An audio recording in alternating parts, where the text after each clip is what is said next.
Hello all you people out there in TV land, my name is CB Studios, also known as Kurt, and welcome to Installment 2, Episode 2, Attack of the Episodes, of my lightsaber collection video, and today we're focusing on a couple of my prequels hilts. In front of you, you will see a Qui Gon Jinn lightsaber at the back, the mostly black one. And you'll see Obi-Wan Kenobi's, I believe, Attack of the Clones lightsaber in the front. Now, I'm going to be completely honest. To me, Obi-Wan's lightsabers from Attack of the Clones and The Phantom Menace look pretty much identical, so I'm going to use the terms interchangeably for the rest of this episode. We'll just call it Obi-Wan Kenobi's. These two lightsabers come from a couple of different places, and I've done very little, if any, work on them. They're pretty much straight out of the box, ready to go. The Obi-Wan Kenobi lightsaber is actually a Star Wars Galaxy's Edge lightsaber. It's one of their legacy sabers, and it is one that I bought when I visited Batuu back in 2019, not long after it opened. This lightsaber is really, really nice. It is mostly metal construction. There are some plastic elements to it, but it's a great representation of Obi-Wan's lightsaber from The Phantom Menace. And, obviously, Attack of the Clones. It's got a really nice weight and a beautiful sort of colouring to it. My one complaint, and it really is a minor one, is that the red button is not your ignition button. It doesn't start it. It's actually a small slide switch here that allows it to turn on and off. This lightsaber, though, is really, really comfortable. It hangs from the belt really well and has your prequels style CoverTech clip on the side there.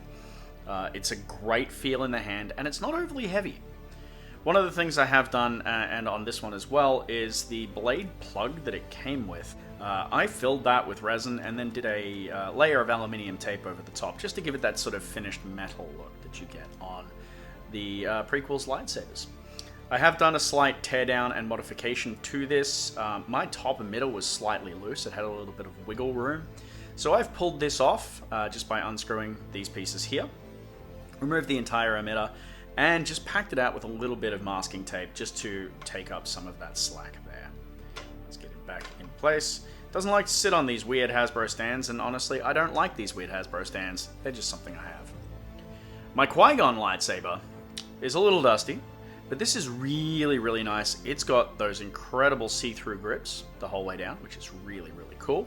This is an 89 Sabers hilt. They made the actual structure itself. And it's all metal, it's really weighty and very, very sturdy. And this was installed by an Australian sabersmith many years back. I'm the only owner of it. I don't remember who did the install, they no longer exist on Facebook. But this is really, really tasty as well. You've got your CoverTech clip on the back there. And this one actually tears the whole way down. It's got an electrical circuit board inside, which I'll show you. It is rechargeable, it's got an incredibly loud speaker in the pommel here. And it has a single in hilt LED, really nice bright Luxon, I believe a 3-watt Luxon. And I'll show you that lit up in a second as well. This one actually has a blade retention screw in the side there, like my Graflexes, whereas the proprietary blades used on the Galaxy's Edge ones are totally different. So I'm going to show you those right now. Starting with Qui-Gon's, we need to loosen this blade retention screw. So the first thing we have to do is slightly loosen off this emitter. We loosen the small grub screw there. You can slide our blade plug out. We've got your LED and your lens in the bottom there. And this just takes your standard dueling blades, these sort of hollow ones here. You can see all the way down there. Yay. These just slide in like that. Get that nice little rattle. You tighten your grub screw so that your blade does not come loose. And then back that emitter ring down. And we'll pop him there. That'll work for the moment. Excellent. For the Obi-Wan, totally different. And I really love these designs. You've got a couple of little pogo pins, if we can get them, right down the bottom there. Very, very nice. And they take a specific blade for the Galaxy's Edge lightsabers. And they are these. They have these two nice little plugs here. And one of the things that Disney's done really, really well with this is an RGB LED blade. So it's a string of LEDs up the inside, and depending on the lightsaber hilt that you put this in, it will change color. So for Obi-Wan's, it goes blue. Now, these are really easy to work with. They've done these brilliantly. There's a couple of little notches. You can see those two posts. And you've got some matching little notches on the inside of your hilt there, your socket. You slide the blade in, and it'll make a squeak. And that tells you that your blade is in. And all of a sudden, we have blades in our lightsabers. Now, I'm going to turn the Obi-Wan Kenobi lightsaber on first, as it is not as bright, and it is nowhere near as loud as my Qui Gon. My Qui Gon saber is easily the loudest lightsaber I own. So let's have a look. Really, really nice. And then Qui Gon. So as you can hear, the Qui Gon lightsaber is much, much louder. It's got a much bigger speaker and a higher battery capacity.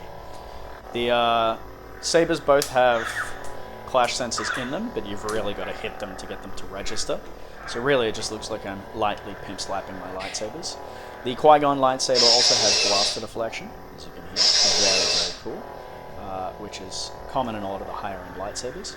It's also got a very, very strong clash sensor, so you've really got to hit it properly to get it to register. And I couldn't do that for you. I swear, this never happens to me. And then turn off, which is awesome. After my lightsaber build video for my holiday special, I feel like it could be interesting to show some different ways that these things are powered and different ways that they're set up. So I'm going to give you a look. The only really user-serviceable portion of the Obi-Wan Kenobi lightsaber, that's your end cap there, is the batteries. And so all we do is we unscrew this little sheath and it slides up. Aha! And there you go, you've got your AAA batteries in there. And that covers over. We are notched as well. There's a little post in there, a little wedge that corresponds with that. So your battery compartment only goes in one way. We are spring loaded. And then this screws back in. And the end cap on this is not plastic, it is actually metal. It's really nice. So that's how your Obi-Wan Kenobi lightsaber comes apart. This one is a little bit more interesting. We begin with removing the end cap. So that's our speaker in there. We've got to remove it fully. The CoverTech wheel, and this is genius the way that this is assembled. And now it's gone.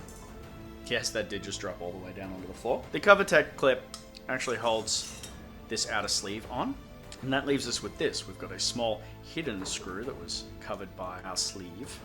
These are all Allen bolts as well, and really nicely, it's all the same size socket as everything else. And that shows us our internals. It's not the cleanest of builds on that, and I don't know what sort of board we have in there. I have done some repairs to it as well, but we've got our small speaker compartment there. And then this barrel plug is how we charge our lightsaber. This emitter piece unscrews and your LED is mounted up in there as well. I'm not going to remove that because I'll probably break some wires. So I'll put this back together off camera for you. So those are those guys. And I really like the sound that both of these lightsabers put out. Obviously, you're going to get a lot more bang for the buck with something like Qui Gon, as it is a much higher quality saber. These Galaxy's Edge sabers are brilliant for what you pay for them. So there you go, guys. That's a look at part 2, my prequels lightsabers. Feel free to give me a subscribe if you'd like to subscribe. We do have a part 3 coming out and probably a couple of parts after that. I have some original trilogy hilts to show you, as well as some sequel trilogy hilts. Feel free to follow and subscribe. Leave me a comment. What is your favorite of these 2 hilts? Do you have any questions about these hilts? Other than that, that's all from me, guys. Thanks for watching.